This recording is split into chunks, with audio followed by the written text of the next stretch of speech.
Bismillahirrahmanirrahim. Alhamdulillahirabbil alamin. Wassalatu wassalamu ala al-mab'uts rahmatan lil alamin.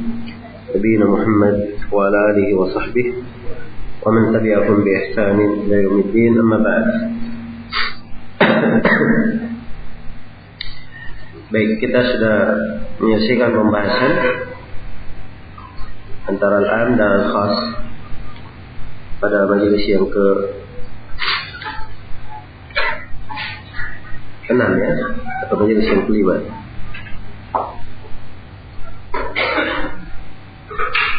Yang majelis yang ke-6 dan pada majelis yang ke-7 ini insyaallah taala kita akan menyebutkan tentang at-takhsis dan bentuk-bentuknya. Kata beliau rahimahullah taala,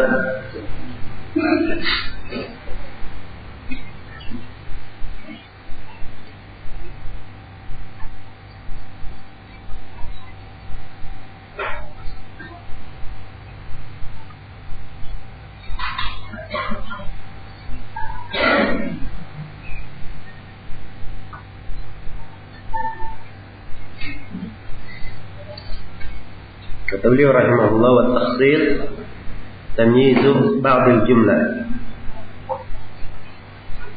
Dan takhsis itu adalah pengkhususan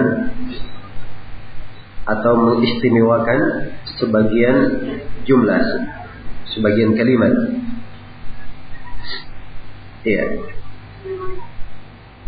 Ini takhsis. Baik. Takhsis ini berbeda dengan khas ya, berbeda dengan khas. Kalau khas itu dia adalah pensifatan mengkhususkan lafaz. Pensifatan mengkhususkan apa? Mengkhususkan lafaz. Kalau mukhassis, takhsis dia adalah pensifatan yang mengkhususkan perbuatan. Ya. Baik. Dan insyaallah taala dengan contoh dan pembagian yang akan diterangkan oleh penulis akan jelas mana takhsis ini. Nah. Baik. Jadi ini yang disebut dengan takhsis. Ya, kata penulis tamyiz ba'di al-jumlah. Membedakan atau mengistimewakan, mengkhususkan sebagian apa? Sebagian jumlah. Jadi ada kata yang umum dikhususkan, dikeluarkan dengan sebuah qaid, sebuah ketentuan atau sebuah sifat. Ya, dikeluarkan dengan sebuah ketentuan atau sebuah sifat. Jelas ya? Misalnya kalau dikasih contoh, seluruh murid hadir kecuali Muhammad. Iya, maka si Muhammad ini dia keluar dari siapa yang disebut dengan murid. Jadi dia dikhususkan. Ini yang disebut dengan apa? Disebut dengan takhsis. Dan kata beliau rahimahullah, wa huwa yanqasimu ila muttasilin wa munfasil. Kemudian takhsis itu terbagi dua. Terbagi menjadi muttasil dan terbagi menjadi apa? Munfasil. Terbagi menjadi dua. Ada muttasil dan ada yang apa? Munfasil. Muttasil apa artinya? Bersambung. Kalau munfasil apa artinya? Berpisah. Baik.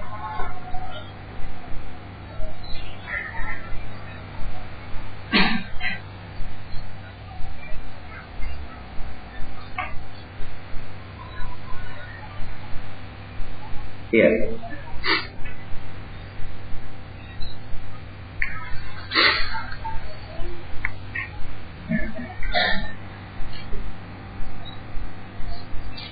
Jadi terbagi ada muttasil dan ada apa? Munfasil. Sekarang beliau akan memulai dengan muttasil.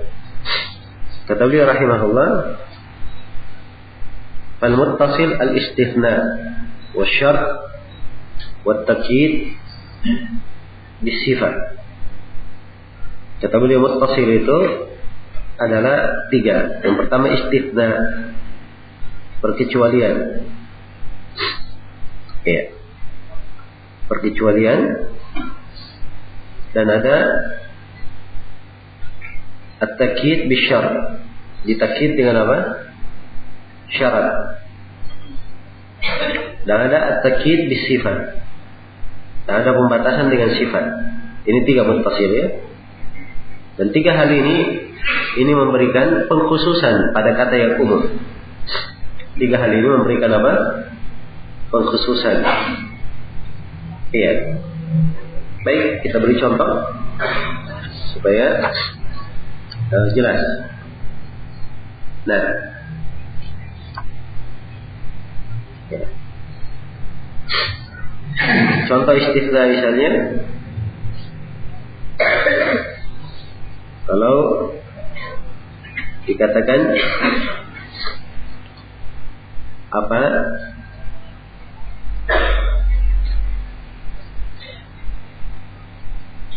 Hadara ad-duyuf illa Muhammadan. Seluruh tamu hadir kecuali Muhammad. Ini apa? Si Muhammad sekarang seluruh tamu. Tamu ini apa?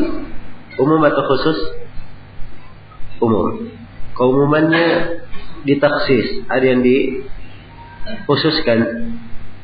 Ya, dia disendirikan, diistimewakan, dikeluarkan darinya. Siapa itu? Kecuali Muhammad. Kenapa dia dikeluarkan? Karena ada kata apa di situ? Kecuali. Yang kecuali ini apa? Istithna. Ya, perkecualian. Baik. Ini contoh istithna ya. Dan akan disebutkan contoh syarat dan takyid, dan penulis di sini akan meluas ya menjelaskan. Kita baca ucapan penulis supaya lebih lengkap. Kata beliau wal istithna'u, beliau mulai dari istithna. Kata beliau wal istithna'u ikhraju ma laulahu la dakhala fil kalam. Istithna adalah mengeluarkan, andai kata tidak karena dia, maka dia akan masuk dalam pembicaraan. Iya.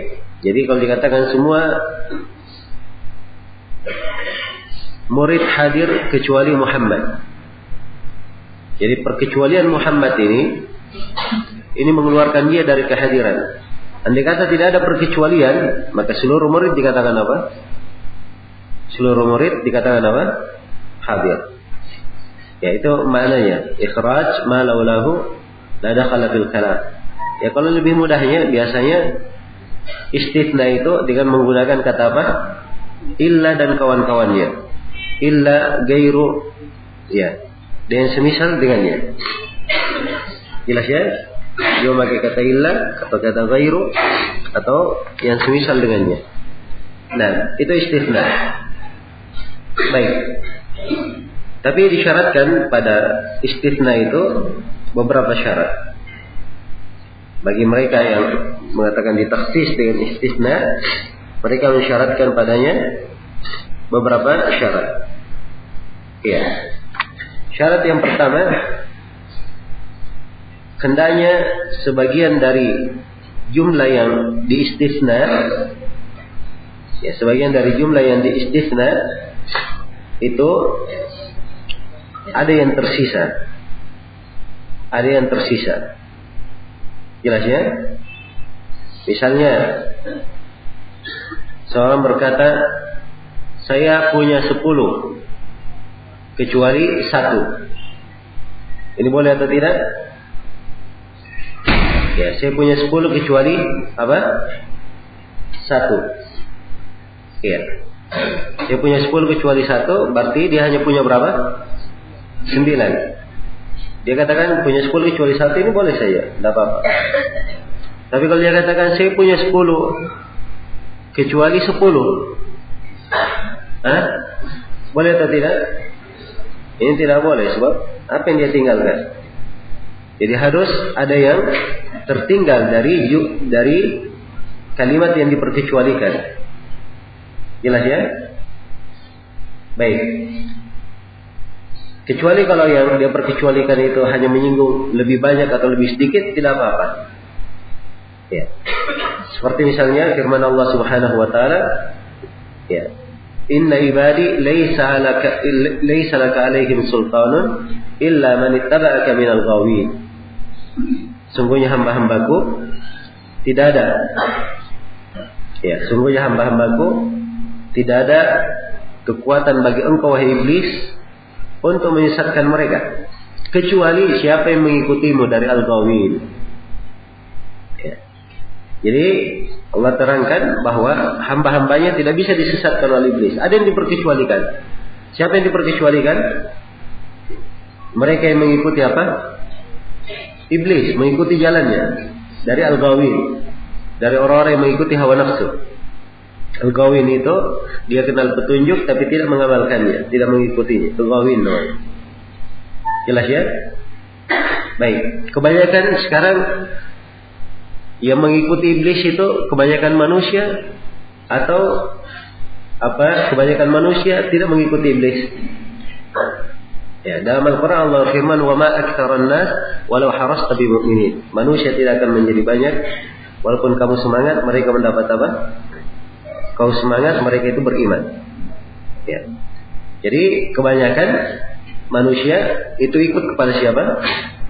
Kepada iblis. Nah, jelas ya. Maka perkecualian yang seperti ini bentuknya, istisna yang seperti ini tidak dipermasalahkan. Iya. Kemudian syarat yang kedua, hendaknya istisna itu bersambung di dalam pembicaraan. Dia bersambung secara hakiki atau bersambung secara hukum. Dia bersambung. Seperti contoh-contoh yang kita sebutkan tadi. Ya, dan juga contoh misalnya kalau seorang berkata, ya, atiku atau atik abidi illa Zaidan misalnya. Bebaskan semua budak-budakku kecuali si Zaid. Jadi di sini perkecualiannya bersambung, perkecualian hakiki. Langsung kecuali siapa? Zaid. Tidak boleh dibebaskan. Dan kadang dia tidak bersambung, ya, secara lafaz, tapi secara hukum apa? Dia bersambung. Ini makna kita katakan bahwa istisna disyaratkan dia bersambung secara hakikat atau secara hukum. Contoh secara hukum. Ya. Nabi Shallallahu Alaihi Wasallam di Fathu Makkah, beliau berkata, Inna hadzal balad harramahullahu yawma khalaqas samawati wal ard la yu'qadu syaukuhu wa la yuqtala khalahu. Sungguhnya negeri ini, yaitu negeri apa? Negeri Mekah, Allah haramkan hari diciptakannya langit dan bumi. Tidak boleh dicabut pohon berdurinya, dan tidak boleh dihilangkan khalahu. Maka Ibnu Abbas, kata Al-Abbas radhiyallahu taala, ini ucapan Nabi, ya, tidak ada perkecualian ucapan Nabi. Maka Al-Abbas berkata, ya Rasulullah, illa al-idkhir. Ya Rasulullah, kecuali al-idkhir. Jerami. Ya, sebab jerami ini kata beliau qainahu li qainihim wa buyutihim. Sebab jerami ini perlu untuk dipakai untuk memberi makan, ya, dan perlu untuk dipakai untuk membangun rumah. Sebab mereka dari tanah dicampur jerami untuk melekatkan tanah seperti semen di rumah itu. Ya. Maka Nabi SAW berkata illa al-idkhir, kecuali apa? Idkhir. Jadi illanya, perkecualiannya kapan? Berpisah atau tidak di dalam pembicaraan ini? Berpisah, ya, sebab diselangi. Al-Abbas berkata kecuali, maka Nabi berkata apa? Kecuali. Walaupun dia berpisah, tapi di sini hukumnya hukum apa? Hukum bersambung. Hukumnya hukum bersambung. Jelas ya? Baik. Ini syarat. Ini dua syarat tentang suatu itu syah dikatakan sebagai istisna. Ya, suatu hal yang syah dikatakan sebagai perkecualian. Baik. Iya.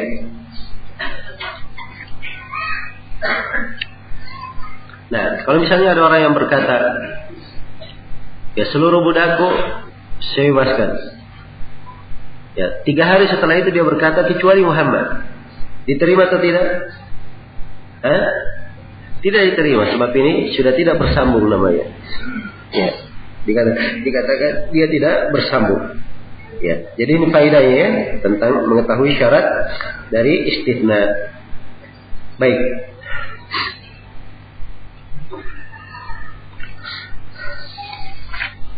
Ya, di antara contoh dari istitsna adalah firman Allah Subhanahu wa taala di surah An-Nur ayat 5 dan ayat berapa? Ayat 4 dan ayat 5.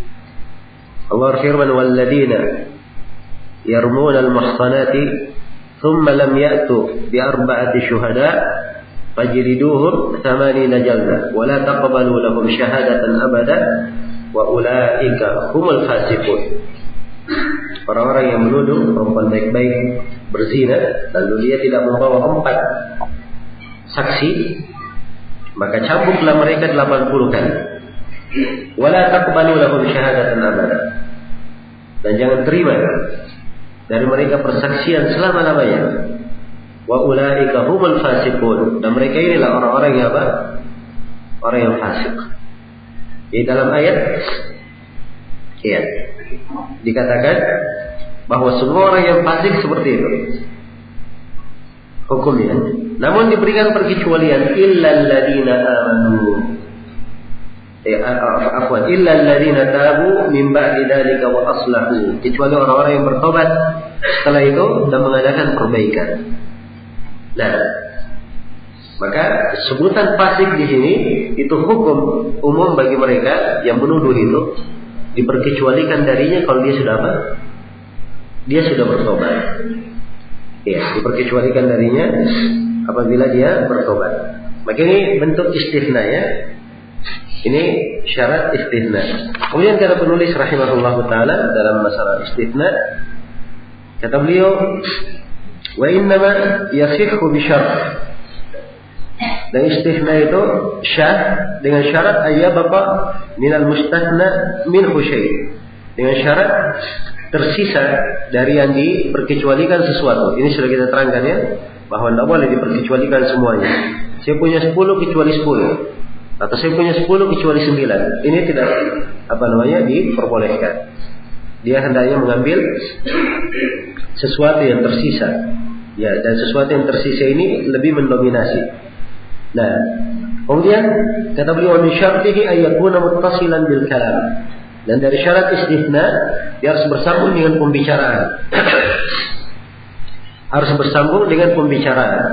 Ya, kalau tidak bersambung tidak istitsna namanya. Dan bersambungnya ini kita sudah sebutkan tadi, bersambung terbagi 2, bersambung secara hakikat dan secara apa? Secara hukum.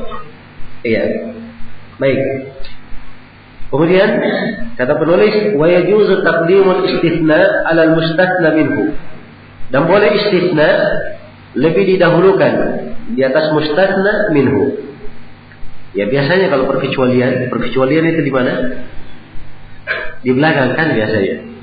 Ya. Semua tamu hadir kecuali Muhammad. Kan biasanya di belakang, kecualinya di mana biasanya? Di belakang. Tapi kata beliau boleh istitsnanya, perkecualiannya dikedepankan. Jadi katakan kecuali Muhammad, semua tamu datang. Itu boleh menurut penulis. Ya, dan ini juga dalam bahasa Arab adalah hal yang apa? Hal yang dibolehkan. Hal yang dibolehkan. Karena itu tidak apa-apa. Ya, kalau didahulukan, ya, istitsnanya, perkecualiannya didahulukan. Nah, didahulukan. Dan ini adalah hal yang tidak dipermasalahkan. Baik. Kemudian kata beliau rahimahullah, ya, dan ini di bahasa Arab banyak ya contoh-contohnya dalam bahasa Arab. Antara syawahid tahwiyah yang disebut di dalam hal ini, wa mali illa ala Ahmad syi'atun wa mali illa madhhab al-haqq madhhabu. Ucapan seorang penyair, saya tidak mempunyai kecuali apa? Pengikut Nabi Muhammad sebagai kawan, Dan saya tidak mempunyai kecuali madhab kebenaran sebagai madhab. Jadi kecualinya dikedepankan. Iya. Kemudian kata beliau, wa yajuzul istithna minal jinsi wa ghairihi. Kemudian istithna itu boleh dari jenis dan dari selainnya. Baik. Kadang istithna sesuatu dari jenisnya. Innal insana lafi khusrin illa alladziina amanu. Sesungguhnya insan benar-benar dalam apa? Kerugian. Semua insan illa alladziina amanu, kecuali orang-orang yang apa? Beriman. Sekarang orang-orang yang beriman diperkecualikan. Orang-orang yang beriman itu manusia atau bukan? Manusia. Berarti yang diperkecualikan dari jenis. Ya. Perkecualiannya dari jenis hal yang diperkecualikan. Jelas ya? Dari seluruh insan diperkecualikan orang yang beriman. Dan orang yang beriman adalah apa? Dari manusia. Baik. Contoh lain, ya, yang di sini kata beliau wa min ghairihi, dan boleh istithna perkecualian dari selainnya. Maksudnya dari selain jenisnya boleh. Ya, seperti firman Allah Subhanahu wa taala, fasajadal malaikatu kulluhum ajma'un illa iblis. Ya. Maka sujudlah seluruh malaikat itu kecuali siapa? Kecuali iblis. Sekarang iblis itu dari malaikat atau bukan? Bukan. Tapi dia diperkecualikan. Berarti ini perkecualian bukan dari apa? Bukan dari jenisnya. Iya. Karena itu di kelanjutan ayat kana minal jinni fafasaqa an amri rabbi. Iya. Di sebagian di surah Al-Kahfi ada kelanjutan ketika diperkecualikan iblis. Di surah Al-Kahfi diberikan sifat bahwa iblis itu kana minal jin, dia dari jin, kemudian dia fasik dari perkara Rabbnya, menunjukkan bahwa perkecualian iblis ini perkecualian bukan dari jenisnya. Ya. Saya katakan semua kafilah perjalanan yang berlalu itu, ya, semuanya saya beri perbekalan kecuali anjing-anjing mereka. Ya, sekarang anjing dari jenis kafilah atau bukan? Dari jenis manusia atau bukan? Ya, bukan. Kalau dalam satu kafilah iya, mereka ikut menyertai kafilah, jelas ya. Tapi diperkecualikan, dan perkecualian bukan dari jenisnya. Jelas sampai sini? Baik. Ini mana ucapan penulis boleh istithna dari selain jenisnya. Iya.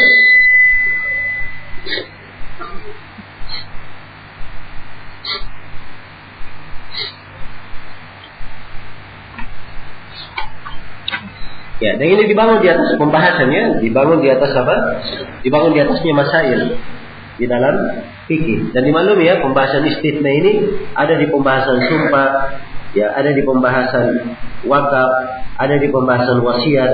Nanti kata seorang berkata misalnya, ya, misalnya dia berkata bahwa duit saya 1000 dinar ini semuanya saya wakafkan. Semuanya saya wakafkan. Atau duit saya 100 juta semuanya saya wakafkan, kecuali sepeda motor. Boleh atau tidak? Ya, sepeda motor baik bentuk dari 100 juta, jenis dari 100 juta atau bukan? Bukan ya, sebab 100 juta uang, sepeda motor bukan uang. Berarti tidak sejenis. Jelas ya? Tapi kalau dia sudah berkata seperti itu, berarti dari 100 juta itu diambil harga motor dulu, dikurangi harga apa? Harga motor, sebab dia sudah memperkecualikan 100 juta ini wakaf kecuali apa? Sepeda motor. Berarti harus dikeluarkan harga apa? Harga sepeda motor. Baik. Ini contohnya ya, dan ini berlaku nanti di banyak pembahasan di dalam ilmu fikih. Baik. Kemudian dari bentuk taksis yang kedua kata beliau wasyart dan syarat. Ya. Kata beliau wasyartu yajuzu ya ayata'akhkhara 'anil masyrut wa yajuzu ayataqaddama 'alal masyrut. Dan syarat Syarat itu boleh dia lebih didahulukan di atas hal yang disyaratkan. Boleh dia terakhir, mundur dari hal yang disyaratkan. Dan boleh dia didahulukan. Iya, boleh dia didahulukan. Nah, syarat yang dimaksud di sini terdapat di dalamnya jumlah syartiyah. Ada persyaratan di depannya di dalam kalimat. Ya, bukan syarat di pembahasan ahkam wad'iyah di sini ya. Itu syarat lain. Di ahkam wad'iyah. Tapi di sini persyaratan ini kalau apa? Sifatnya di dalam konteks pembicaraan. Seperti firman Allah Subhanahu wa taala, "Walakum nisfu ma taraka azwajukum illam yakun lahunna walad." Ya, dan kalian para suami mendapatkan 1/2 dari apa yang ditinggalkan oleh istri-istri kalian yang meninggal apabila istri-istri kalian tidak mempunyai anak. Ya. Jadi suami mendapatkan bagian 1/2 dari harta istri, syaratnya apa? Syaratnya apabila si istri tidak punya anak. Ini disebut apa?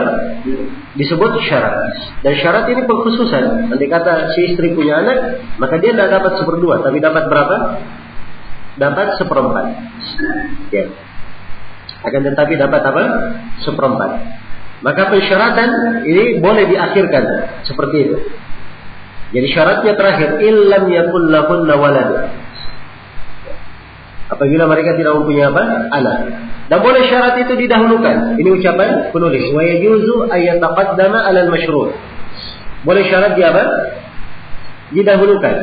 Ya, contoh, wa in kunna ulati hamlin fa'anfiqu 'alayhinna hatta yada'na hamlahunna.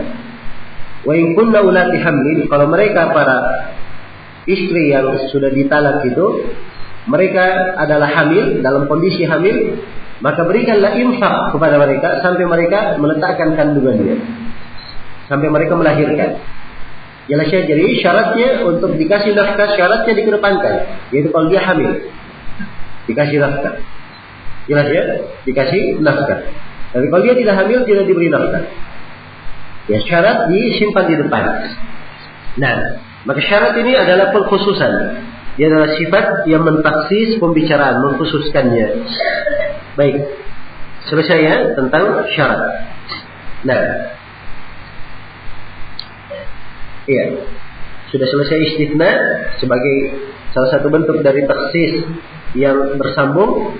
Demikian pula sudah selesai kita jelaskan tentang syarat. Ya, tentang syarat dari taksis yang sifatnya apa? Bersambung. Kemudian yang ketiga dari bentuk yang sifatnya bersambung, kata beliau wal muqayyad bisifat. Ya. Muqayyad bisifat yang ditakyid dengan sebuah sifat. Nah, ya. Dia diikat dengan sebuah sifat. Wa yuhmalu alaihi, di mana keumumannya itu diarahkan kepada makna takkidnya. Contoh, karraqabati quyyidat bil aymani fi ba'dil mawadhi'. Contoh seperti ar-raqabah, ya. Budak yang dibebaskan di kafarah itu. Di sebagian kafarah ditakkid bahwa budak mukmin. Dia harus budak yang apa? Beriman, sebagian tempat. Wa utliqat fi ba'dil mawadhi', dan sebagian tempat hanya disebut membebaskan budak saja. Tidak disebutkan apa?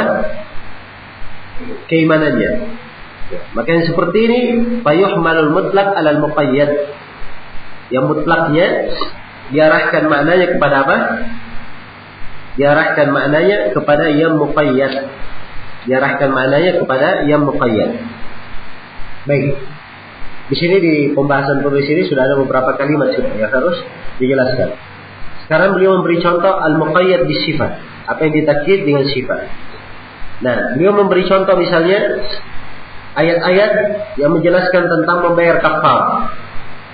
Ya, dimaklumi ya, di kafarah itu dibayar di pembahasan zihar, pembahasan sumpah, ada kafarah membebaskan budak, di pembahasan haji, di pembahasan puasa. Ya, di 4 pembahasan ini kafarah hanya disebutkan raqabah, membebaskan budak saja. Membebaskan apa? Budak. Tapi di pembahasan membunuh disebutkan bahwa budak yang dibebaskan adalah budak apa? Budak yang beriman. Fatahriru raqabatin mu'minah, membebaskan budak yang beriman. Ya.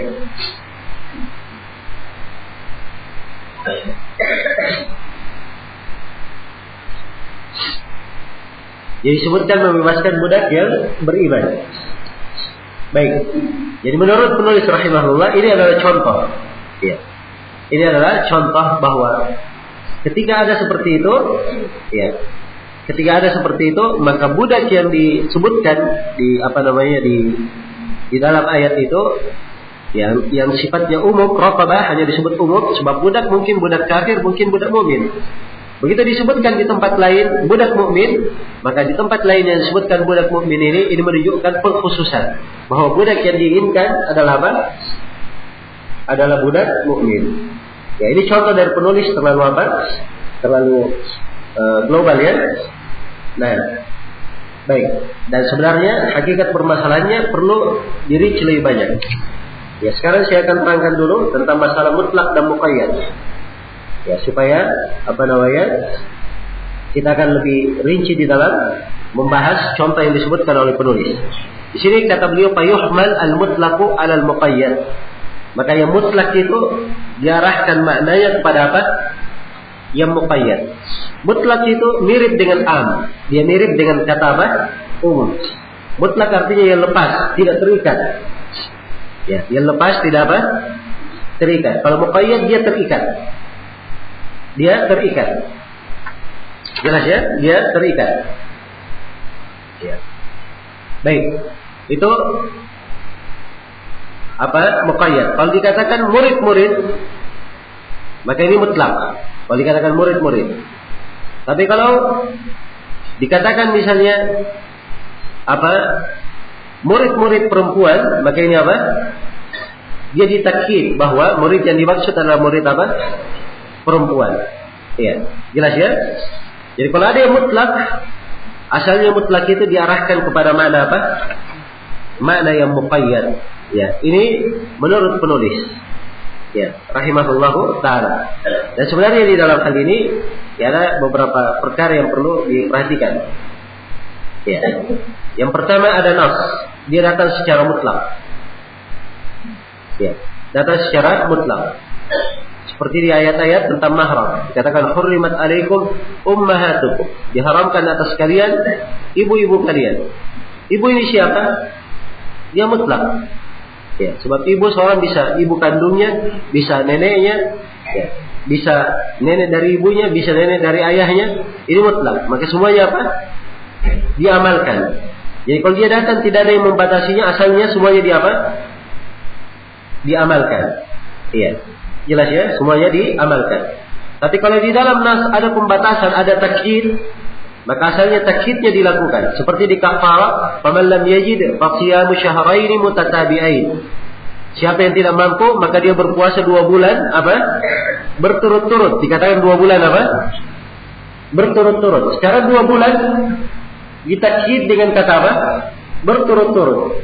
Ya, sebab kalau puasa 2 bulan boleh dia cicil hari per hari, boleh dia lakukan hari ini 1 bulan, kali ini 1 bulan, nanti 5 bulan lagi 1 bulan. Itu boleh kalau dikatakan 2 bulan. Tapi begitu dikatakan 2 bulan berturut-turut, nah ini apa maknanya? Dia harus 2 bulan apa? Bersambung. Harus 2 bulan bersambung. Ya, jelas sampai sini ya? Baik. Ya.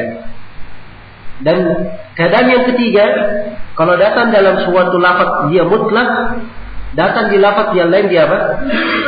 Muqayyad. Ya, datang di lafaz lain dia muqayyad. Nah, ini yang di sini oleh penulis rahimahullahu taala dia memberikan kaidah global bahwa mutlak diarahkan maknanya kepada muqayyad. Ya, padahal ini sebenarnya perlu dirinci. Sebab keadaan mutlak dan muqayyad itu terbagi berapa? Ada terbagi 4. Ya, keadaan mutlak dan muqayyad tidak lepas dari 4 keadaan.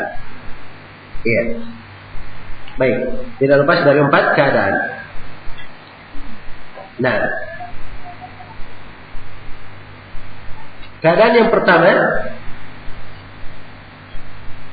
Ya. Keadaan yang pertama, ya.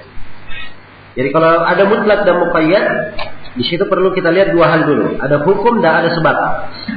Ada hukum dan apa? Ada sebab. Iya.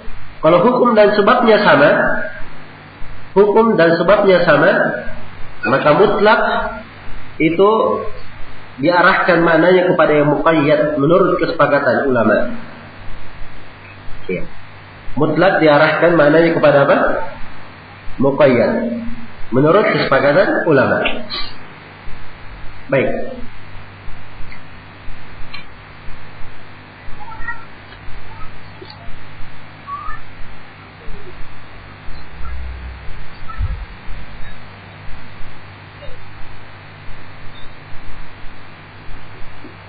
Ya, ini 4 keadaan ya, perhatikan. Keadaan yang pertama, ya. Keadaan yang pertama sama sebab dan hukumnya. Sama sebab dan apa? Hukumnya. Ya. Jadi kalau ada dua nas ini menjelaskan dua pembicaraan. Sebab yang dibicarakan sama dan hukum yang dibicarakan sama. Namun sebagian nas ada yang mutlak, sebagian nas ada yang apa? Muqayyad. Maka di kondisi yang seperti ini mutlak diarahkan maknanya kemana? Ke muqayyad. Kita beri contoh supaya lebih jelas. Perhatikan dua ayat ini. Ini dua ayat ya. Ya, hurrimat alaikum apa? Al-maita wad-dam wa lahmul khinzir. Baik, ini ayat di surah Al-Maidah, ayat 3. Perhatikannya, diharamkan atas kalian apa? Bangkai dan darah. Perhatikan kata darah. Itu sisi yang akan kita jelaskan. Ini ayat yang pertama. Ayat yang kedua, ada nas yang lain di ayat yang kedua. Qala ta'ala illa ayyakuna maitatan aw daman masfuhan. Itu ayat di surah Al-An'am ya. Qul la ajidu fi ma uhiya ilayya muharraman 'ala ta'imin yata'amuhu illa ayyakuna maitatan aw daman masfuhan. Katakanlah tidak ada yang haram yang saya ketemukan pada apa yang diwahyukan kepadaku. Haram dimakan untuk orang yang memakannya, kecuali diperkecualikan yang tidak boleh dimakan bangkai dan apa? Daman masfuhan, darah yang masfuh. Di nas yang kedua ada tambahan di sini. Kalimat apa tambahannya? Kalimat masfuh. Kalau yang di atas darah. Ini darah saja, semua darah. Tapi kalau masfuhan ini darah yang mengalir namanya. Darah yang mengalir. Jelas ya? Jelas sampai sini. Sekarang dua ayat. Ya, semuanya menyebutkan darah. Ya. Hukum yang terkandung di dalamnya semuanya adalah apa? Sama, diharamkan darah, yang dibawa juga pengharaman apa? Darah masfuh. Hukumnya sama. Sebabnya apa? Sebabnya sama. Ini semuanya pengharaman dan jenis apa? Memakan apa? Sebabnya karena diharamkan memakan apa? Memakan darah. Jadi sebabnya juga adalah apa? Sama. Ada perbedaannya. Di darah yang pertama umum, dia mutlak. Di darah yang kedua dia muqayyad. Ada kalimat apa muqayyadnya? Kalimat masfuh yang mentakhir. Maka di sini makna yang pertama ini dam ini yang mutlak harus diarahkan maknanya sebagai dam apa? Dam masfuh. Jelas ya? Ini makna kaidah yang pertama, keadaan yang pertama. Ya, saya kembali keadaan yang pertama kita lihat. Ya. Keadaan yang pertama dia sama hukum dan apa? Hukum dan sebabnya. Ya. Kalau sama hukum dan sebabnya, maka mutlak diarahkan kepada apa? Diarahkan kepada muqayyad menurut apa? Kesepakatan para ulama. Jelas ya? Sekarang kita pindah kepada keadaan yang kedua. Ya. Keadaan yang kedua berbeda hukum dan sebab. Berbeda hukum dan sebab. Ya, jadi ada dua nas. Ada dua nas. Ya, disebutkan dua nas ini berbeda hukumnya dan berbeda apa? Berbeda sebabnya. Berbeda hukumnya dan berbeda sebabnya. Iya. Kalau dia berbeda hukumnya dan berbeda sebabnya, maka ini mutlak tidak diarahkan kepada muqayyad menurut kesepakatan para ulama. Jadi mutlak diamalkan sendiri, muqayyad diamalkan apa? Sendiri. Ini keadaan yang kedua. Saya beri contoh.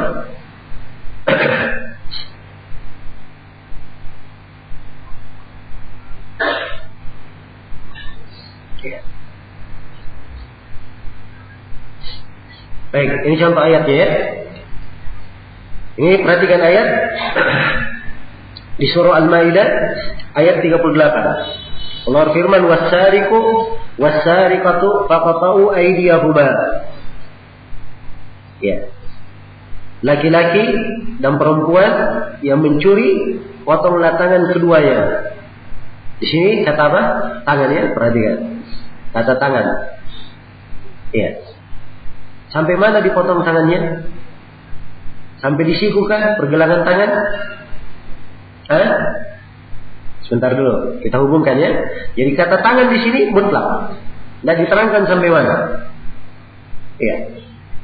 Baik, tidak diterangkan sampai mana. Ada ayat yang kedua, diterangkan, disebutkan tangan dan disebutkan tangan sampai ke mana? Ke siku, yaitu ayat tentang apa? Wudu. Wa aydiyakum ilal marafiq, dan cucilah tangan-tangan kalian sampai ke mana? Sampai ke siku. Ya, sekarang perhatikan dua nasnya dulu. Tangan yang pertama dia apa? Sifatnya mutlak. Tidak ada ketentuannya, tidak ada sifat yang membatasinya. Dia bermakna lepas. Ini ID yang pertama, mutlak dia. Tapi tangan yang kedua, ini ada batasannya. Dikatakan tangan sampai ke mana? Sampai ke siku. Ya, sekarang apakah kita katakan hukumnya? Kalau begitu, tangan yang pertama adalah laki-laki dan perempuan yang mencuri. Kalau dipotong tangannya, dipotong sampai ke siku. Begitu? Dikatakan mutlak diarahkan kepada muqayyad? Jawabannya tidak. Kenapa? Sebab ini hukum dan sebab berbeda. Ya. Ayat yang pertama, laki-laki dan perempuan yang mencuri, potonglah tangan keduanya. Ya. Apa sebabnya dia dipotong tangannya? Sebabnya mencuri. Hukumnya, kalau dia mencuri, hukumnya apa? Dipotong tangannya. Ini hukumnya di ayat yang pertama. Di ayat yang kedua, cucilah tangan kalian sampai ke siku. Ini sebabnya karena apa? Ya. Sebabnya karena dia berhadas. Ada dia hadas atau dia ingin perbaharui wudunya, maka dia berudu. Ya. Dan hukumnya kalau dia berhadas, hukumnya dia apa? Dia berudu. Jadi sebab ada perbedaan sebab. Yang sana sebabnya mencuri, ini sebabnya karena berhadas. Yang sana hukumnya juga berbeda. Yang sana hukumnya dipotong, yang ini hukumnya apa? Berudu. Kalau begitu tidak ada hubungannya antara dua nas di sini. Tidak bisa dikatakan bahwa tangan di sini, tangan di ayat di atas, ya, yang berkata tangan saya itu diarahkan kepada siku, dipotongnya, tidak. Karena ini dua nas berbeda. Maka kalau begini keadaannya, ayat yang pertama ini diamalkan sendiri, dan ayat yang kedua diamalkan apa? Sendiri. Jelas ya?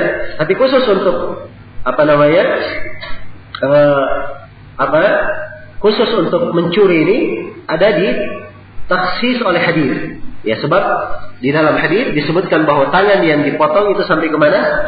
Ke pergelangan. Ya, tangan yang dipotong sampai ke pergelangan. Jelas ya? Dan nanti mungkin akan saya terangkan ini contoh ayat Al-Quran ditaksis oleh apa? Ditaksis oleh hadis. Ya, Rasulullah Sallallahu Alaihi Wasallam. Baik. Selesai sudah ya? Ini keadaan yang kedua. Kita kembali kepada keadaan yang ketiga tadi. Ya. Keadaan yang ketiga, berbeda hukum dan sama sebabnya. Hukumnya berbeda, tapi sebabnya apa? Sebabnya sama. Hukumnya berbeda, ya, tapi sebabnya sama. Ya. Kita beri contoh supaya jelas.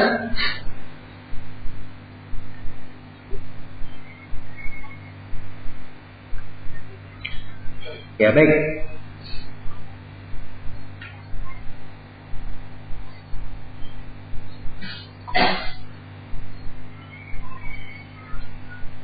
Ya, perhatikan ini ya, dua ayat. Nah, ini dua ayat. Yang pertama, famsahu biwujuhikum wa aydikum. Ya. Itu ayat yang pertama. Famsahu biwujuhikum wa aydikum. Ya. Mutlak di sini ya, usaplah wajah-wajah kalian dan tangan-tangan kalian. Ini pembahasan tayamum ya. Kalau tayamum, usaplah apa? Wajah-wajah kalian dan apa? Tangan-tangan kalian. Baik, ini tangan yang diusap di tayamum sampai mana diusapnya? Tidak diterangkan sampai mana. Tapi di ayat wudu diterangkan. Di ayat wudu, wa aydiyakum ilal marafiq. Diusap sampai ke mana? Dicuci sampai mana? Sampai ke siku. Jelas ya? Maka ini muqayyad. Perhatikan aydikum pertama mutlaqah, dia mutlak, ya, tidak ada batasannya, tidak terikat. Yang kedua terikat sampai ke mana? Sampai ke marafiq. Baik. Sekarang sebab sama. Kenapa tayammum? Sebabnya karena apa? Hadas. Kenapa berwudu? Sebabnya karena apa? Karena hadas. Tapi hukum berbeda. Ya, hukum berbeda. Jelas ya? Kalau tayammum itu dia dengan cara mengusap hukumnya. Ya, jelas ya? Tayammum dengan cara apa? Mengusap. Kalau berwudu dengan cara apa? Mencucinya. Dengan cara mencucinya. Jadi ada perbedaan. Ya, di keadaan ini, ya, di keadaan ini sama dengan keadaan yang kedua. Nas diamalkan sendiri-sendiri. Nas diamalkan apa? Sendiri-sendiri. Tidak dikatakan di sini bahwa si mutlak diarahkan maknanya kemana? Ke muqayyad. Karena itu tidak boleh mengatakan, oh, jadi di dalam tayammum mencuci tangan itu, di dalam tayammum mengusap tangan itu sama dengan apa? Sama dengan wudu, yaitu mengusap sampai ke siku. Ya. Karena semuanya adalah taharah disebabkan karena hadas. Betul sebabnya sama, tapi hukumnya apa? Hukumnya berbeda. Karena itu tidak boleh tidak boleh dikatakan bahwa mutlak diarahkan kepada makna muqayyad. Ini yang ketiga. Jadi kalau berbeda hukum dan sebab, ya, maka ketentuannya si mutlak tidak boleh diarahkan kepada apa? Muqayyad. Diamalkan masing-masing. Ya, ini yang ketiga, ini ada silang pendapat di kalangan ulama, tapi yang benarnya ini yang disebut di sini. Tidak boleh mutlak diarahkan kepada apa? Muqayyad. Jelas ya? Kalau ini dua yang pertama tadi itu tidak ada silang pendapat. Sekarang keadaan yang ketiga. Ya. Keadaan yang ketiga inilah yang diberi contoh di sini oleh penulis. Rahimahullahu taala. Diberi contoh oleh penulis dengan dua ayat yang telah kita bacakan tadi. Ya, jelas ya? Sekarang keadaan yang keempat, dia sama di dalam hukum dan sama di dalam apa? Dia sama di dalam hukumnya, tapi berbeda di dalam apa? Sebabnya. Sama di dalam hukumnya, tapi berbeda di dalam sebabnya. Contoh, hukum membayar kafarah pada jenis-jenis kafarah yang kita sebutkan tadi, semuanya diberi hukum kafarahnya dibayar dengan apa? Dengan budak. Sama hukumnya. Ya. Tapi sebab membayar budak itu berbeda. Ada yang membayar budak disebabkan karena kafarah dihar, ada yang karena membunuh, ada yang karena melanggar sumpah, ada yang karena haji, ada yang baik. Ini jenis kafarah ya. Ya, disebabkan perbedaan sebab yang berbeda. Nah, maka di sini dua ayat kita perhatikan. Di kafarah dihar, ya, cuma disebutkan misalnya kafarah dihar ya. Sama juga dengan kafarah yang lainnya, kafarah dihar, kafarah jimat di bulan Ramadan, ya, kafarah sumpah. Hanya disebutkan fatahriru raqabah, membebaskan budak saja. Jadi kata budak di sini dia mutlak atau muqayyad? Ini antum paham atau? Ya, sekarang kata budak di sini mutlak atau muqayyad? Dia mutlak. Tidak ada yang mengikatnya. Tapi di ayat yang menjelaskan kafara membunuh dengan keliru atau salah, ya, disebutkan fatahriru raqabatin mu'mina, membebaskan budak apa? Budak beriman. Jadi ada takyid apa di sini? Beriman. Jelas ya? Jadi kalau sebab, ya, kalau hukum sama, semuanya bayar budak hukumnya. Tapi sebabnya berbeda. Sebabnya berbeda. Hukumnya semuanya membayar budak. Tapi sebabnya berbeda. Sana yang pertama tadi karena bihar, yang kedua karena apa? Membunuh. Ya, beda sebabnya. Kalau dia seperti ini keadaannya, kalau dia keadaannya seperti ini, apa hukumnya? Ya, ini menurut penulis ada silang pendapat. Dan yang benarnya bahwa mutlak di sini diarahkan kepada apa? Makna muqayyad. Baik. Karena itu kata penulis di sini, wa yuhmalu al-mutlaq 'ala al-muqayyad. Yang mutlak itu diarahkan kepada mana apa? Makna muqayyad. Mutlak diarahkan kepada makna muqayyad. Jelas ya? Baik, ini bagannya kayak begini.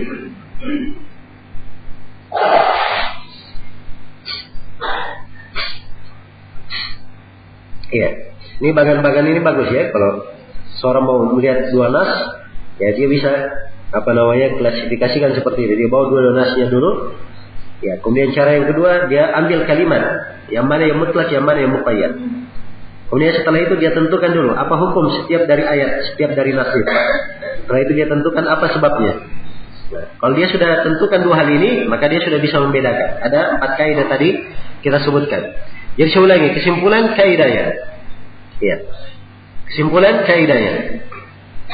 Kalau sebuah hukum itu atau sebuah perkara itu dua nas, ada mutlak, ada muqayyad. Sama hukumnya dan sama sebabnya. Ini hukumnya bagaimana? Ketentuannya bagaimana? Mutlak diarahkan kepada apa? Muqayyad. Ini ada silang pendapat?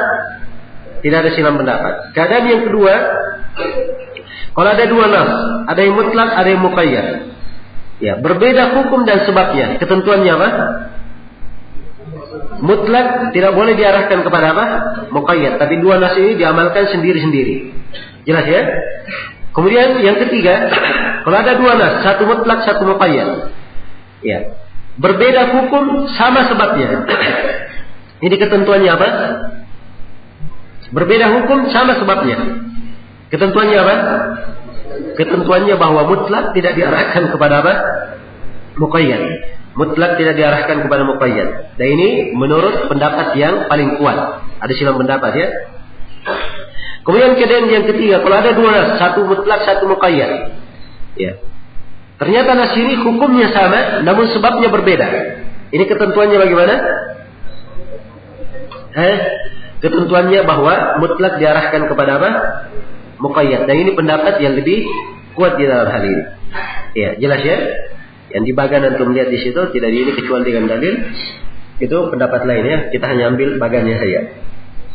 Baik, selesai sudah ya pembahasan tentang mutlak dan muqayyad. Dan ini termasuk kaidah-kaidah penting di dalam apa? Di dalam seseorang itu berdalil.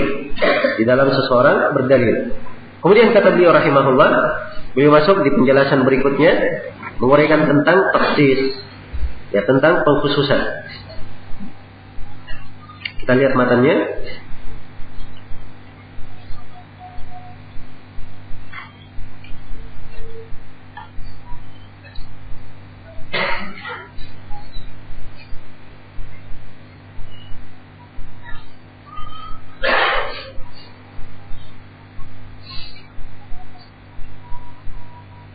Ya.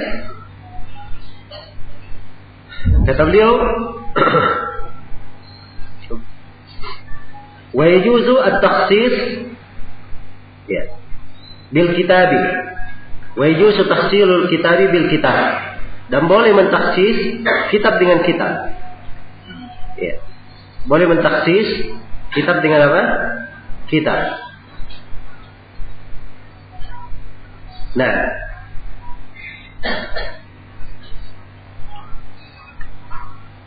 ya, sekarang beliau akan menerangkan bentuk-bentuk dari at-takhsis, pengkhususan.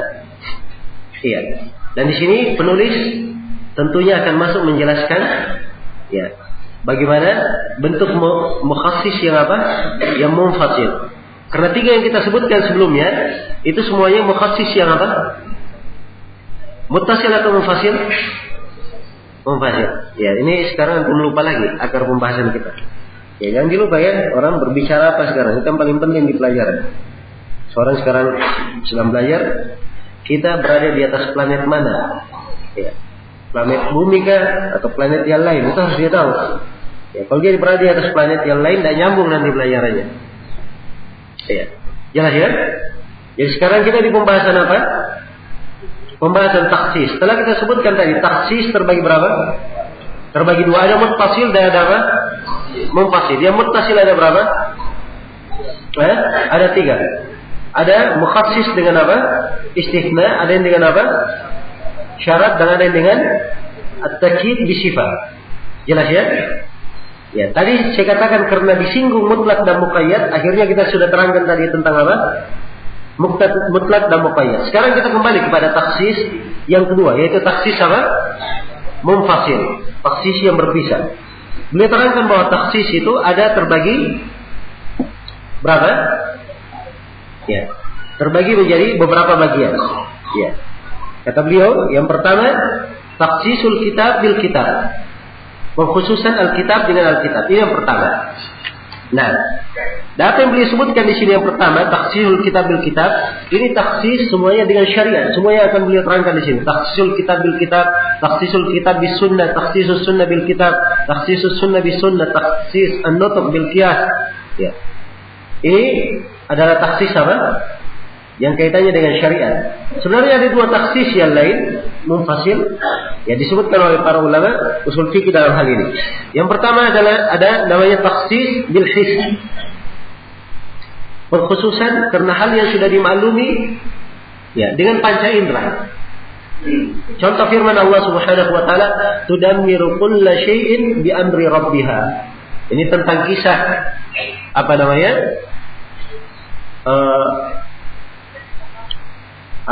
kaum Nabi Hud yang dibinasakan.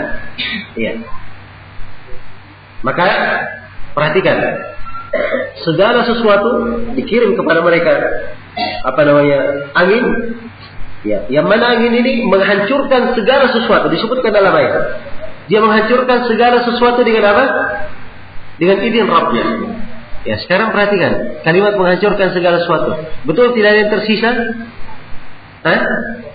Sudah dimaklumi ya, tidak mungkin kalau dia hancur semuanya. Bumi ini tentunya masih ada kan? Tempat berpijak. Berarti masih ada sesuatu yang tersisa. Ya. Jadi kalimat ini tudammiru kulla syai'in, dia ini umum. Tapi keumumannya ya, atau dia ini umum tapi keumumannya bisa dimaklumi. Bahwa yang dimaksudkan di sini bahwa yang dihancurkan hanyalah kaum itu saja. Adapun langit, bumi, gunung itu tidak ikut dihancurkan. Jelas ya? Nah ini bisa dipahami ya dengan apa? Dengan sekedar membaca ayat ini. Yang kedua dipahami dengan akal. Seperti firman Allah Subhanahu wa taala, Allahu khaliqu kulli syai'. Allah menciptakan segala sesuatu.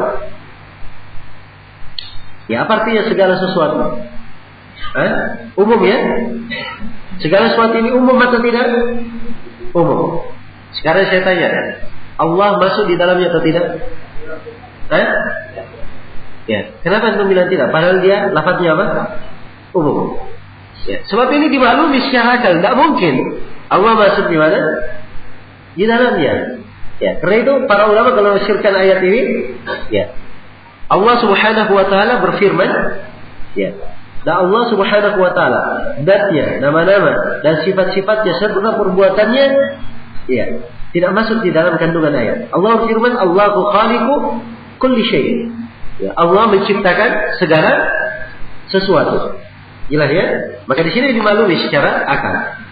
Baik, ini dua hal ya disebut oleh sebagian ahli fikih. Ya, dan dua hal ini bagus saja. Walaupun sebagian ulama ada yang mengatakan bahwa ya pengkhususan dari situ ya tidak mesti. Sebab ada dalil-dalil lain yang menjelaskannya.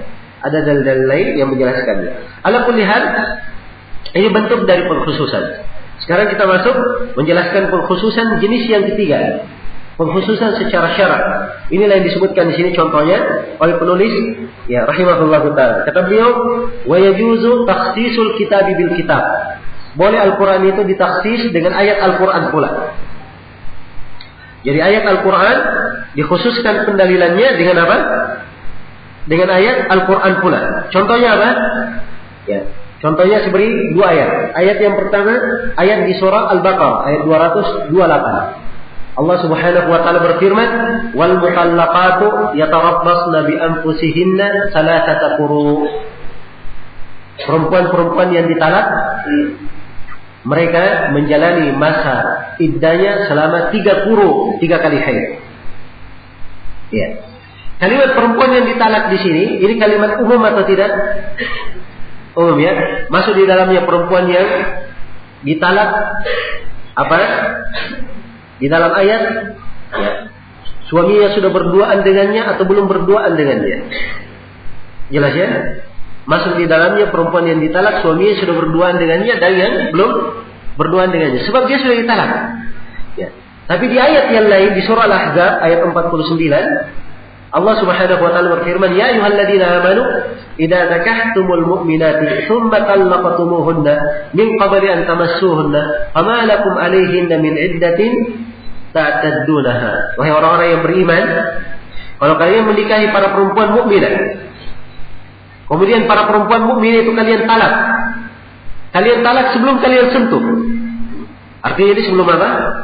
Sebelum berdoa. Ya. Maka tidak ada iddah bagi kalian terhadap mereka. Jadi ketentuan ayat di surah Ahzab, kalau perempuan ditalak dan suaminya belum berduaan dengannya, hukumnya apa? Hukumnya tidak ada iddah. Jelas ya? Namun di ayat yang pertama tadi surah Al-Baqarah dikatakan semua perempuan yang ditalak apa? Dia menjalani iddah 3 bulan. Nah, kalau begitu di sini ada 2 ayat. Ayat yang pertama di Al-Baqarah dia umum, semua yang ditalak menjalani iddah 3 bulan. Ayat yang kedua dia menjelaskan bahwa ya, kalau perempuan yang dinikahi itu yang perempuan yang dinikahi itu suaminya belum berduaan dengannya kemudian ditalak, maka tidak ada apa? Tidak ada iddah baginya. Maka ayat yang kedua ini mengkhususkan ya, ayat yang pertama menjelaskan bahwa pada ayat yang pertama yang disebutkan menjalani iddah 3 bulan itu untuk perempuan apa? Perempuan yang ditalak dan suaminya sudah apa? Sudah berduaan dengannya, sudah menyentuhnya. Jelas sampai sini? Baik, ini contoh ya, bagaimana ayat mentaksis ayat yang lainnya. Kemudian kata beliau rahimahullah, yang kedua, wa takhsisul kitab bis sunnah. Pengkhususan Alkitab dengan apa? Dengan sunnah. Ya, Alkitab dengan sunnah. Nah, sekarang ada Al-Quran, ayat Al-Quran, kandungannya umum. Tapi datang hadits Nabi Sallallahu Alaihi Wasallam menjelaskan hal yang tidak diperbolehkan. Contoh seperti ayat di surah Nisa tentang mahram yang sudah kita bahas kemarin, ayat ke-24. Setelah dirinci mahram itu, ya, di dalam 2 ayat sebelumnya, ayat 22 dan 23. Setelah diterangkan semua mahram, kemudian Allah firman, wa uhilla lakum ma wara'a dzalikum, dan dihalalkan bagi kalian selain daripada itu. Ya. Jadi selain yang disebutkan di 2 ayat, tidak boleh menikahi istri-istri ayah, kemudian ibu, ya, saudara perempuan dan seterusnya yang disebutkan di hal-hal yang diharamkan di 2 ayat, kemudian dikatakan dihalalkan selain daripada itu. Ini kan umum sudah. Jadi selain yang disebutkan di 2 ayat semuanya halal. Ternyata masih ada yang diharamkan yang lain, tidak disebutkan di dalam ayat. Disebutkan di mana? Di dalam hadits Nabi Sallallahu Alaihi Wasallam, yaitu ketentuan tidak boleh seorang menikahi perempuan dan dinikahi juga siapa? Bibinya. Jelas ya, tidak boleh menggabungkan antara bibi dan apa? Keponakannya. Ini kan tidak ada di dalam ayat. Ya. Maka di sini ayat dikhususkan oleh apa? Oleh hadis. Dikhususkan oleh hadis. Baik, ini contoh ya, contoh yang kedua. Kemudian yang ketiga kata penulis, wa takhsisus sunnah bil kitab. Ada takhsis hadis dengan Al-Qur'an. Ya, hadis dia lafaznya umum, ketentuannya umum, tapi datang ayat Al-Qur'an apa? Memberikan, ya, datang ayat Al-Quran memberikan kekhususan padanya. Saya beri contoh. Seperti misalnya sabda Rasulullah Sallallahu Alaihi Wasallam, ya, umirtu an uqatilan nas hatta yashhadu an la ilaha illallah wa anna Muhammad wa anni Rasulullah. Rasulullah bersabda, saya diperintah untuk memerangi manusia sampai mereka bersaksi la ilaha illallah Muhammad Rasulullah. Ini ayat umum ya, memerangi semua apa? Orang kafir. Saya tanya, umum atau tidak? Umum. Ada yang diperkecualikan? Tidak ada. Baik. Sekarang datang ayat yang mentaksis. Ini hadis ya, sifatnya umum, tapi ada ayat yang mentaksisnya, yaitu ayat tentang apa? Pembayaran jizyah. Diperintah memerangi orang kafir, dikatakan hatta yu'tul jizyata ayyadin wa hum saghirun. Sampai mereka membayar jizyah. Ya, sampai mereka membayar jizyah dalam keadaan mereka itu apa? Tidak. Jelas ya? Jadi mereka membayar jizyah. Jadi sekarang di ayat dikatakan semuanya boleh diperangi, ya, kecuali kalau dia sudah membayar apa? Membayar jizyah. Maka dari ayat ini mengkhususkan kandungan hadis bahwa semuanya boleh diperangi kecuali siapa? Yang membayar jizyah tidak boleh diperangi. Baik, kemudian yang keempat, kata beliau takhsisus sunnah bis sunnah. Ya, yang keempat bagaimana hadis, yaitu mengkhususkan hadis pula. Ya. Yang taksis as-sunnah bi apa? Bis sunnah. Hadis ditaksis dengan hadis pula. Iya. Ini contohnya apa?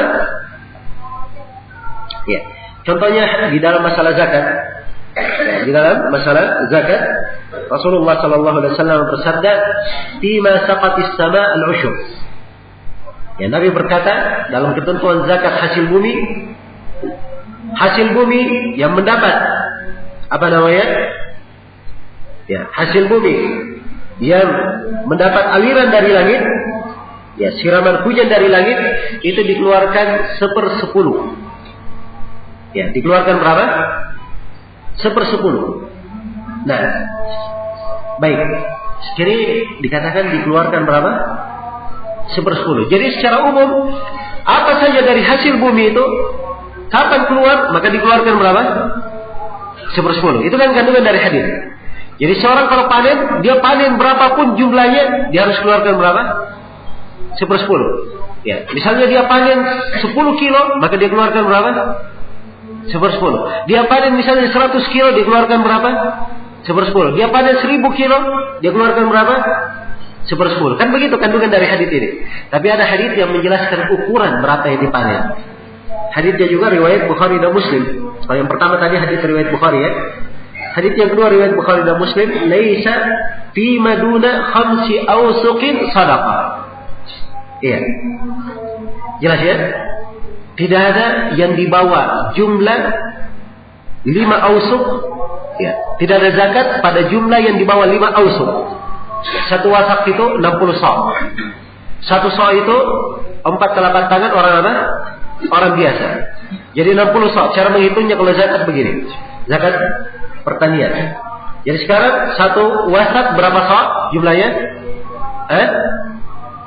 Jumlahnya 60 sok. Jadi kalau dikali 5 semuanya berapa sok? 300 sok. Ya, baik. Satu soknya berapa kilo? Kita ambil yang paling sedikit. Anggaplah kita kilo, 2 kilo 40 gram. Jadi paling tidak dia berapa? Ya, anggaplah kalau dianggap 2 kilo berarti 600 kilo, paling sedikit. Ya. Jadi kalau hadis yang pertama 100 kilo dia panen harus dikeluarkan 10. Tapi kalau hadis yang ketiga tidak, hadis yang kedua tidak. Nanti dapat 600 kilo berkeluar apa? 1/10. Kapan cuma 500 atau 590 itu tidak keluar. Jelas ya? Maka di sini hadis ditaksis dengan apa? Dengan hadis. Ini contoh ini yang keempat. Kemudian yang kelima kata beliau taksisun nutuk bil qiyas. Ya.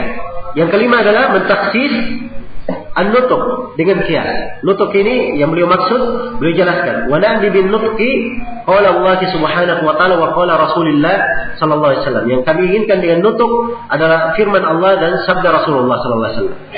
Ya, jadi yang kelima ini beliau terangkan bahwa ada ayat dan ada hadis yang itu bisa dikhususkan pendalilannya dengan apa? Dengan qiyas. Bisa dikhususkan pendalilannya dengan qiyas. Baik, kita beri contoh dari ayat. Ayat misalnya Allah firman az-zaniyatu waz-zani fajlidu kulla wahidin minhuma 100 jaldah. Perempuan dan laki-laki yang berzina, maka cambuklah setiap dari keduanya 100 kali cambukan. Ya, 100 kali cambukan. Jadi cambuk berapa kali? 100 kali. Datang ayat yang lain. Ya. Jadi ini ayat dia umum ya. Datang ayat yang lain, ayat yang umum menjelaskan setiap pezina, apakah dia merdeka maupun tidak merdeka. Ya. Kalau konteks ayat, dia merdeka maupun tidak merdeka, dicambuk berapa? 100 kali. Tapi datang ayat yang lain menjelaskan bahwa ayat yang pertama itu bukan semua orang yang dimaksud, tapi itu orang yang merdeka saja. Karena di ayat yang lain diterangkan tentang budak, fa in ataina bi fahishatin fa alaihinna nisfu ma 'alal muhsanati minal adab. Kalau budak-budak perempuan itu melakukan perbuatan zina, maka mereka mendapatkan 1/2 dari hukuman yang diterima oleh apa? Perempuan yang merdeka. Ya, jelas ya? Berarti ayat yang pertama Ya. Ini ditaksis oleh ayat yang kedua. Ini contoh apa ini? Taksis ayat dengan apa? Ayat. Ini bukan contoh yang kita maksudkan, kias. Baik. Mungkin Anda bertanya, mana kiasnya? Ya. Sekarang kan di dalam ayat yang diterangkan budak perempuan. Jadi kalau budak perempuan berzina, dia mendapatkan 1/2 dari apa? Hukuman perempuan yang apa?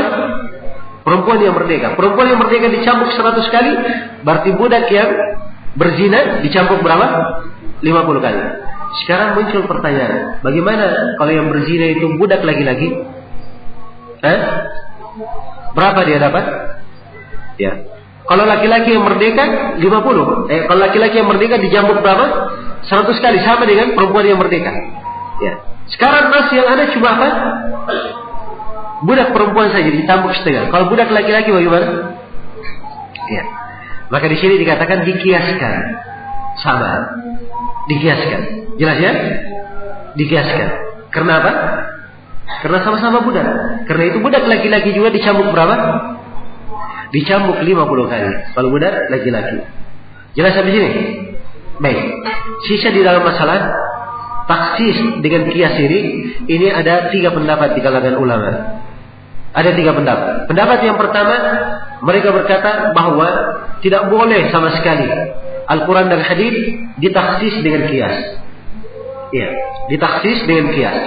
Sebab Al-Quran dan hadis adalah sumber hukum dari kias. Kok bisa ditaksis? Ini pendapat yang pertama. Pendapat yang kedua, mereka berkata boleh secara mutlak mentaksis dengan kias. Sebab kias adalah hujjah dan boleh dipakai. Dan pendapat yang ketiga mereka merinci. Pendapat yang ketiga, ya, sebab kias itu ada 2 macam. Ada kias yang mansusah, ya, jadi nas kiasnya ada di dalam nas. Dia disebut sebagai illah, sebagai kias karena ada nasnya. Dan yang kedua ada kias yang tidak ada nasnya. Kalau ada nasnya, maka ini boleh dipakai sebagai apa? Mukhassis, pengkhusus. Kalau tidak ada nasnya maka tidak boleh. Dan pendapat yang ketiga ini insyaallah taala yang lebih kuat. Pendapat yang ketiga yang apa? Yang lebih kuat. Jadi dilihat kalau kiasnya itu ada nasnya, memang diambil dari ayat Al-Quran, ya, maka dikatakan boleh dikiaskan. Tapi kalau tidak ada nasnya, ya, tidak ada nasnya, maka di sini dikatakan tidak boleh dijadikan sebagai apa? Sebagai mukhassis. Ya, selesai sudah ya pembahasan tentang apa namanya? At-taksis. Iya, ini termasuk sekali lagi termasuk pembahasan-pembahasan yang paling penting di ilmu usul fikih. Nah, ya di sini ada beberapa hal yang perlu saya terangkan. Ya. Nah, yang pertama ada kaidah di kalangan ahli usul fikih. Bunyinya begini: al-ibratu bi umumil lafzi la bi khususis sabab. Al-ibrah bi umumil lafz la bi khususis sabab. Yang menjadi ukuran keumuman lafaz, bukan kekhususan sebab. Bukan kekhususan sebab. Ada sebuah kejadian misalnya sebabnya khusus, tapi karena ketentuan nasnya umum, maka dia dipakai untuk apa? Dipakai untuk umum. Saya beri 2 contoh, satu dari Al-Quran, satu dari hadis, supaya jelas. Dari Al-Quranul Karim, ya, firman Allah Subhanahu wa taala, aqimis salat liduluki syams tarafain nahari, aqimis salata tarafain nahari wa zulatan minal lail innal hasanati yudhhibun as-sayyi'at. Tegakkanlah salat di 2 ujung siang dan tegakkanlah salat dari malam hari. 2 ujung siang maksudnya itu adalah salat apa namanya? Salat zuhur, salat asar. Ya, ini ujung siang yang pertama. Ujung siang yang kedua salat maghrib. Dan di malam hari adalah salat subuh dan salat isya. Jelas ya? Tegakkanlah salat. Innal hasanati yudhhibun as-sayyi'at. Sungguhnya kebaikan itu menghilangkan apa? Kejelekan. Ini kalimat. Sungguhnya kebaikan menghilangkan kejelekan. Ini apa ini? Umum atau khusus? Ini umum. Jelas ya? Antum tahu sebab turunnya ayat ini apa? Sebab turunnya ayat ini dalam hadits Ibnu Mas'ud riwayat Bukhari dan Muslim, seorang lelaki datang kepada Nabi. Dia berkata, "Ya Rasulullah, saya mencium seorang perempuan." Iya. Dia ingin mengetahui apa dosanya atau apa kafaranya kalau dia mencium seperti itu. Maka Nabi membacakan ayat. Ya, sisi pendalilan dari ayat innal hasanati yudhibna as-sayyi'at. Sungguhnya kebaikan itu menghilangkan kejelekan. Ya. Maka sahabat ini bertanya, "Ya Rasulullah, ya. Aliyah hadhihi, apakah tuntunan ayat ini hanya untuk saya?" Ya. Maka kata Nabi sallallahu alaihi wasallam, "Liman amila biha min ummati." Bahkan ayat ini untuk siapa yang berbuat seperti itu dari umatku. Di riwayat yang lain di Sahih Muslim, "Bal linnasi kafatan." Bahkan untuk seluruh manusia. Maka ini dalil kaidah ya. Dalil kaidah bahwa al-ibrah bi umumil lafaz, la bi khususis sebab. Ya, memang sebabnya ayat ini turun untuk laki-laki yang mencium ini. Tapi karena konteks ayat umum, maka apa saja dari perbuatan kebaikan itu bisa menghilangkan apa? Menghilangkan kejelekan. Contoh lain dari hadis. Iya, ada seorang yang datang kepada Nabi bertanya. Dia berkata, "Ya Rasulullah, kami mengarungi lautan. Iya, dan kami tidak membawa air kecuali sedikit. Iya, tidak membawa air kecuali sedikit. Apakah kami boleh berwudu dengan air yang sedikit ini? Apakah kami boleh berwudu dengan air yang laut? Dengan air laut? Kalau dia pakai air sedikit kan habis air minumnya. Apakah boleh berwudu dengan air laut?" Ini pertanyaan penanya mengarah kepada hal yang khusus. Jelas ya? Tapi Nabi menjawab jawaban dengan jawabannya apa?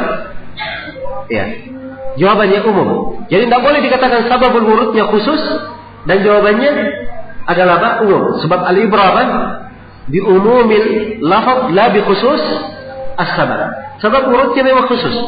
Tapi sabda Nabi, beliau berkata, "Huwal ma'u huwat tahuru ma'uhu al-hillu maitatuhu." Itu jawaban beliau. Air laut itu mensucikan airnya dan bangkainya halal. Jadi kalau airnya mensucikan, dia boleh dipakai bersuci di keadaan apapun, walaupun airnya banyak. Padahal sebabnya di sini dia bertanya karena airnya apa? Karena airnya sedikit. Tapi keumuman lafaz lebih dipakai. Karena itu hukumnya dipetik dari hadis, air laut itu boleh dipakai bersuci kapanpun, walaupun ada air apa? Air tawar. Jelas sampai sini? Baik. Ini hal yang pertama yang ingin saya terangkan. Kemudian hal yang kedua yang ingin saya terangkan di sini. Ya. Asalnya kalau ada mukhassis, kalau ada kitab dari Nabi sallallahu alaihi wasallam, itu asalnya dia berlaku umum. Itu asal. Kalau Nabi berkata menjelaskan ada kitab dari syariat dari ayat maupun hadis, asalnya berlaku umum kecuali kalau ada dalil yang mengkhususkan. Kecuali kalau ada dalil yang apa? Yang mengkhususkan. Nah, baik. Kemudian yang ketiga yang perlu saya ingatkan, lafaz umum itu mencakup seluruhnya, laki-laki dan apa? Perempuan. Laki-laki dan perempuan. Kecuali kalau ada dalil yang mentakhir bahwa yang diinginkan laki-laki atau yang diinginkan perempuan saja. Jadi kalau asalnya ada lafaz umum, maka lafaz umum itu untuk siapa? Untuk laki-laki dan perempuan. Kecuali kalau ada takhir khusus menjelaskan bahwa itu dikhususkan untuk laki-laki atau dikhususkan untuk apa? Untuk perempuan. Ya, dikhususkan untuk perempuan. Baik. Ini beberapa ketentuan ya dalam pengkhususan yang penting saya jelaskan di sini. Ya. Baik, untuk sementara saya cukupkan sampai sini. Insyaallah taala kita akan sambung setelah sholat maghrib. Ini pembahasan setelahnya tidak terlalu berat ya, kecuali pembahasan kias. Pembahasan kias penting untuk banyak dicermati. Ya, saya berharap mudah-mudahan kita bisa selesaikan dalam 3 pertemuan lagi atau 4 pertemuan lagi. Baik. Saya kira cukup dulu sampai sini. Subhanallah wa bihamdik, asyhadu an la ilaha illa anta, astaghfiruka wa atubu ilaik. Walhamdulillahirabbil alamin.